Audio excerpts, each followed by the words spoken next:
అమెరికాకు చెందిన అత్యంత శక్తివంతమైన విమానవాహక నౌక జెరాల్డ్ ఆర్ ఫోర్డ్ ఇప్పుడు ఇరాన్ దగ్గర నుంచి వెనక్కి వెళ్ళిపోయింది.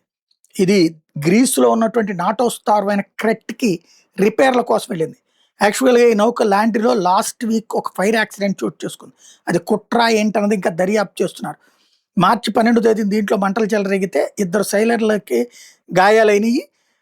ఈ క్రమంలో జెరాల్డ్ ఆల్ఫోర్డ్ ఎర్ర సముద్రం మీదుగా క్రెటేలోని సౌదా బేకి ప్రయాణిస్తుంది. ఇక్కడ కొంతకాలం ఉండి తక్షణం చేయగలిగిన మరమ్మతులు పూర్తి చేసుకుని అమెరికాకు పోతుంది. ఇదే క్యారియర్ స్ట్రైక్ గ్రూప్‌లోని మిగిలిన నౌకలు మాత్రం ఇప్పటికీ యుద్ధ క్షేత్రంలోనే జెరాల్డ్ ఆర్ఫోర్డ్‌తో కలిసి ప్రయాణించడం లేదు.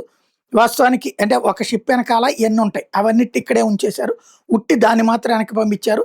దాదాపుగా 300 పైగా అందులో ఉండేటువంటి సెయిలర్లు ఉండడానికి వీలైనటువంటి ప్లేస్ అంతా కూడా తగలబడిపోయింది. 600 మంది సిబ్బందికి బాగా ఇబ్బంది ఎదురైంది. అందుకోసం రిపేర్ల కోసం అవతలకి పంపించారు.